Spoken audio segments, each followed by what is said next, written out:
Today, I'm going to share with you how to use Kajabi Analytics to grow your business. I'm going to kick it off by going through how to use Kajabi Analytics from an external and an internal learning management system perspective. Because if you're selling courses with Kajabi, which is the primary use of Kajabi, it is very different from if you're using Kajabi to train your learners. And really, most likely, you're doing both of those things. If you are using Kajabi as an internal learning management system, you're probably also using it as an external learning management system. So we're going to go through why that's important for your analytics. Then I'm going to go through 3 different places that you're going to find analytics in Kajabi. The Analytics tab, the Insights tab, and in your email marketing tab. Now, depending on when you're watching this, Kajabi may kind of organize things a little differently. And that's okay, because the theory of how to use these analytics to grow your business is the same either way. Now, I want you to be able to follow along while you're watching this video, which is why I'm offering you a 30-day free trial, which is double the free trial that Kajabi is going to give you if you just go to kajabi.com. You're going to get 30 days, and as a bonus to you, I'm also going to give you access to my free online course, Kajabi Made Simple. So what you can do is sign up for your 30-day free trial and get everything A to Z set up very easily, very simply, using my free online course. So you can start making money even before you start paying for Kajabi. Okay. So Kajabi is primarily an external learning management system. I use Kajabi to run both of my businesses, eLearning Partners and Athlete with Asthma. And I do this because my businesses are both online businesses, and I primarily sell digital products and promote affiliate products like Kajabi. With that being said, I also do have services and sometimes physical products that I sell as well. And Kajabi empowers me to do all these things, which is why I selected Kajabi to be my all-in-one business management system. With that being said, you can also use Kajabi as an internal learning management system. Now, I don't recommend this unless you are using it to sell courses as well, because there are better LMSs that are positioned to help you train your employees, train your team members, if that's all you're doing with the platform. But I actually have a client, CoStar Group, who not only uses Kajabi to sell and market online courses, they also use it to train their employees. Because what they do, I'll pull up the website right here, is they sell specific certification programs. And together we built out this portal using Kajabi, by the way. Kajabi is CoStar's learning management system for these certifications. And these certifications are in different real estate analytics topics. And along with selling these certifications, their employees, their team members, have access to receive these certifications as well. And what we've done is we've set up Kajabi in a way to actually serve this purpose, to not only sell these courses, but also deliver these courses to their employees. So that's the second type of learning management system, internal. And depending on how you use Kajabi and the specific analytics that you need to assess sales, okay, to assess how your customers are purchasing programs versus how your employees are taking their training, it will be a little different. So let's look at how all this comes into play in Kajabi. Okay, so I'm logged into Kajabi, and right now I am in the Analytics tab. So once you grab your 30-day free trial and get access to that bonus course, you're going to sign in, and this is what you're going to see. Now, depending on when you're looking at it, the Analytics tab may be buried somewhere else, but for right now, it is its own tab. So you want to click on Analytics. Now, once you're here, you're going to see a lot of different options. Now, Kajabi may have this laid out differently, but the main options that we want to look at, because there's actually a lot of different options here, is we want to look at net revenue. Okay, we want to look at opt-ins, page views, product progress, which is going to come into play for internal and external purposes. So you do want to know your product progress for your customers, and you definitely want to know your product progress for your team member. Product progress being how much of your courses on an individual course level and on a level as a whole have your customers taken and have your internal team members take. Offers sold is a very interesting one, because this is going to show what your most popular products are. Now, just so you know, in Kajabi, a course is looked at as a product. These all of these things are looked at as products, okay? On the products tab, here's all these things, okay? So when I say product, I'm talking about course progress too. And when I'm talking about offers sold, well, if we go into sales over here, we have this offers tab. Well, offers is where you can actually take multiple products and package them together in an offer and sell that to your customers. You can also create an offer to give to your internal team members, right? So you attach all these courses to an offer, and then you grant access to an offer so that your internal team members have access to your courses. So that's what offer is. So knowing what the top offers sold are can really help you know what you should be focusing on with your business. And then affiliates. If you're using affiliates, if you're partnering with people to resell your courses, resell your products, because we can sell communities and coaching and other things within Kajabi as well, this can be really important to know who is bringing in the most traffic, who is making the most sales, who is selling the most offers. So before we click into some of these things, we also have a couple other places here that have analytics. So if we go under contacts, we have this Insights tab. I'm going to go through that next, okay? And then if we go into marketing, we go to email campaigns, and this is going to give us our analytics for our email campaign. Now, there are some other places too. We can go to forms. We can actually go into individual courses, and I'll show you some of that. But these are the main places. Okay, so let's start with analytics, and let's click on net revenue. Okay, so once we get to net revenue, you're gonna have a graph here, and you're gonna have totals. You're gonna have revenue for the last 28 days or month. You're gonna have all time, and then you're gonna have revenue by offers here.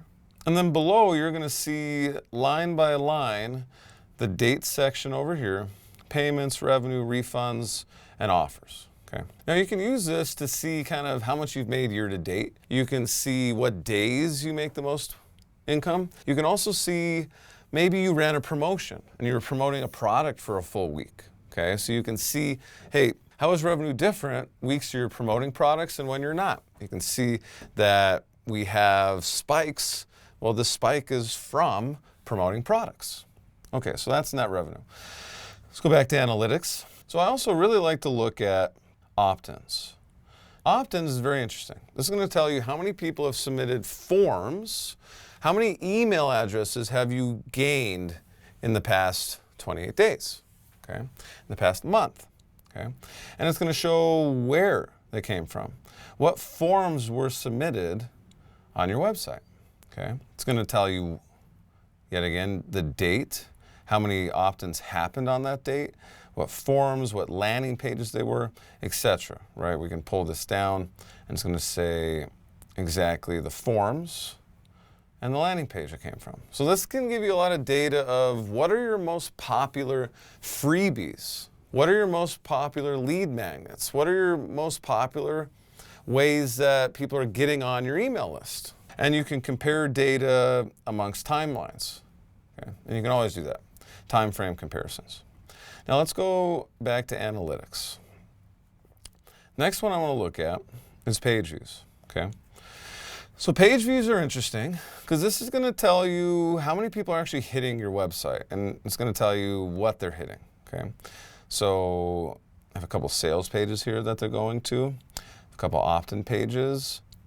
A lot of people are hitting blogs, so 20,000 views for my blogs, okay? And same thing here, it's going to give you data on unique viewers versus views. Unique viewers being how many individual people have hit your website versus views, because they may hit different pages, okay? It's going to show you what offers they've been hitting, website pages, landing pages, etc. Okay, so all this data. And we can compare it to, let's look at last year at this time. So we have about 46,000 here. Let's go February 20th, March 19th, apply. There you go. Hey, we're up by like 5,000 to 6,000 views. It's pretty cool. Now this is interesting because this shows you how popular your website is. Now for me, I've actually been looking at this a lot lately for my eLearning Partners business. And I've been looking at it for Athlete with Asthma as well. But I'm very curious for eLearning Partners because I have a lot of traffic hitting my website. And I want to figure out a way to turn this traffic into even more income? How can I serve my clients? How can I serve the traffic that is hitting my website even better? How can I put more offers in front of this traffic in order to give more results to these people and create more income? How can I create more forms or opt-in opportunities, landing pages, to get more people on my email list that this traffic wants? Okay, so this is really interesting to see, because this is opportunity, how you can transform this into serving more people and creating more income for your business. Let's go back to analytics. And we're still looking at the external side of this. So if you're using Kajabi to train your employees, we're going to get there. Okay. Product progress. Okay, I'm going to save that one because that one is for training employees as well. So before we get the products sold, we also have offers sold and affiliates. Now, offers sold, you're going to get similar information as net revenue. You're just going to have specific offers. That's going to be like, hey, this is your most popular offer. Affiliates, this is going to show you how your affiliates are performing. Now, I currently am not using affiliates to market my online courses and products, okay? So I don't really have any data there. But let's say that you have like 10 affiliates. You can figure out which ones are serving your business the best, and then you can put your focus on building those relationships with them and finding more affiliates like them. So this is where you can use the affiliate metrics. Okay, now there's other stuff here too. Refunds, I mean, that's important to know, because you may want to see, okay, what offers are getting refunds the most and why, right? Like, you can cross-reference this with refund request emails you get. Now, whenever you get a refund request, you should always ask, why do you want a refund? Now, my refund policy with all my online courses is no questions asked. So I preface it by saying, hey, I'm going to give you a refund. You'll have it within the next 5 to 7 business days. I was just curious, why are you looking for a refund? What weren't you able to find in the course? Like, how can I serve you? How could have this product served you better so that you wouldn't be asking for a refund? I make sure they know they're going to get the refund, okay? And that I've already processed it. And then I like to find out why. And I've had this happen where someone purchased eLearning Simplified Academy, my A to Z online course about how to build and launch an e-learning program in less than 30 days. You can check out that course in the description, link below this video. This one individual bought the course. He's like, hey, I want a refund. And what I did is I actually went to Product Progress, and I looked at what he had even completed in the course, and I saw that he jumped to milestone 4, which in eLearning Simplified Academy, milestone 4 is all about the technology, all about learning management systems. And he said that he was looking to learn how to use a couple specific systems, and those systems weren't in the course. And I'm like, oh, okay, of course. Well, I'm not surprised that you asked for a refund. But that gave me some context for why he wanted a refund. Okay, so whenever you're issuing refunds, you want to get some context so you're not like, oh God, this course is terrible, or oh my God, why did they ask this? You have context. And I'm like, okay, well, if I ever build a course around this, this, and this, maybe he'd be interested. Okay, and if I start getting the same feedback from a bunch of different people, then maybe I'm positioning the course wrong, and people are thinking that they're supposed to get something and they're getting something else. I've only really had a handful of refunds over the years, and typically it's something like that, where someone's like, oh, I was hoping to learn about this system, and there was nothing in there about this system. And usually everyone has a different system, right? I've asked this question a handful of times, and it's usually like, oh, it's this system, and you don't talk about this system. I'm like, oh yeah, you know, I'm pretty open with what systems I talk about. I talk about Kajabi, LearnWorlds, Talent LMS, Talent Cards, a couple other authoring tool systems, etc. And eLearning Simplified Academy isn't necessarily even focused on software. Milestone 4 is, but the rest of it, the other 4 milestones, because it's a 5 milestone course, is focused on giving you a repeatable strategy to build and launch online courses to serve your learners, both internally, your team members, and externally, your customers. So you can check out that course linked in the description below this video. So let's go to Product Progress. Product Progress can be used for external and internal purposes. Okay. Now you can choose the product, so I'm actually going to choose eLearning Simplified Academy for now. Okay. And now I can see, okay, how many people have actually finished eLearning Simplified Academy. So when it comes to Product Progress, I am less interested in seeing that everyone finished the course. I'm much more interested in seeing how much of the course people have taken. Okay. Because as long as they've taken a little bit of it, this shows me that if they have not asked for a refund, that they got something valuable out of the course, okay? And now these people that are 0 here, It's interesting, about half the time when I see 0, this is for either internal team members or when I've had promotions to my email list saying, hey, fill out this survey and I'll give you free access to this course. When people get stuff for free, they don't take it, which is why I have videos on my channel when you are looking to train your employees, how to get your employees to actually take your online courses, and how to connect the data in here to KPIs, okay? To key performance indicators. So if you are using Kajabi to sell and market your online courses and you are using it to train your employees, what you want to do is set the KPIs, the key performance indicators for your employees first. Let's say you're using Kajabi to sell and market online courses and to educate your sales team. And the KPIs for your sales team are, you want out of 100 sales calls, you want them to go from closing 1 or 2 deals to 5 to 10 deals. That's the KPI increase. And you built a program in Kajabi to achieve this goal. Well, what you want to do is set that KPI.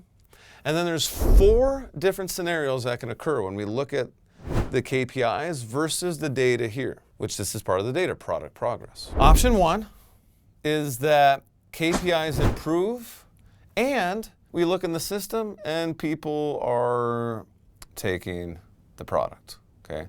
They all have at least a little bit of blue. That would be option 1, okay? So KPIs are improving and people are taking at least part of the courses, okay? Scenario 2 is that KPIs are improving and no one is in here taking courses, or we see a lot of empty bars and maybe just a little bit here and there. This is still a positive outcome because KPIs are improving. We just don't know if it's because they're actually taking courses or if there's something else. It could be that someone took the courses and maybe have 1 bar that's all the way up and then they're telling everyone else, hey, you don't actually need to take that course, just do this, this, and this. Great, let's find that out. Ask that one person who has a full bar, hey, so like your KPIs improved, but so did everyone else's. What's going on? Oh yeah, I've been telling people about what's in the course. Okay, no one else has taken the course. Well, yeah, that makes sense because I took the course and told no one else to take the course. Great, that is another great scenario for you. The 2 scenarios that aren't so good are KPIs stay the same or decline and people are taking your courses. Because this shows that either your courses are bad, they're not teaching the right things, or people are just skipping through the courses so that you have blue bars in here and they think they're making you happy because they know you're tracking progress, but nothing's actually happening, okay? If we see that, we can make changes. And the 4th scenario is that KPIs are staying the same or they're decreasing and there's no bars at all here. Well, in that case, we just need to incentivize our team members to get in here and actually take the training. And then we can look at those 3 other scenarios. But if there's no data in here and KPIs are staying the same or decreasing, we can't really make a judgment on if our program's actually working or not. Okay, so that's where we get product progress. Let's look at insights. So when we go to insights, this is really going to show just high level what's going on, and it refreshes every 12 hours. So it's going to show all the contacts, so everyone that's in Kajabi, it's going to show here, it's going to show new contacts in the last 30 days, total customers, new customers in the last 30 days, customer activity, all these different things. It's going to give you health of your email list, like how many people are engaging all the time, some of the time unengaged and inactive, okay? So very good place to get some data around your people. Now, I'm going to go to marketing because we want to look at email campaigns as well and see how individual emails are performing. You send out an email, maybe it's a marketing email. Here's the opened, here's the click rate, etc. Okay. Now, these are individual emails that I send on a week-to-week basis. What I also have are different email campaigns. So we can look at my masterclass campaign. This is the automated email campaign that everyone goes through that signs up for my free lead magnets, okay?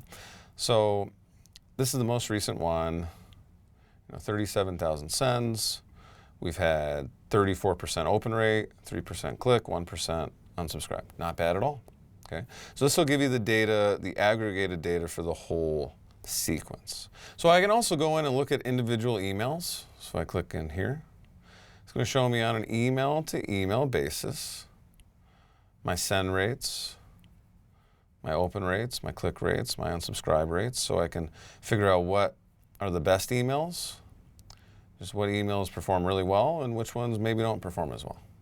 Okay. So this is how to best use Kajabi Analytics to grow your business. Now, if you don't already have access to Kajabi, I highly recommend you grab your 30-day free trial. It is double the free trial that you're going to get if you go directly to Kajabi. And I'm going to throw in my free Kajabi Made Simple online course to get you set up using Kajabi during those first 30 days so you can start making money before you even start paying for Kajabi. So definitely go grab your 30-day free trial and your free online course, and I'll see you in the next video.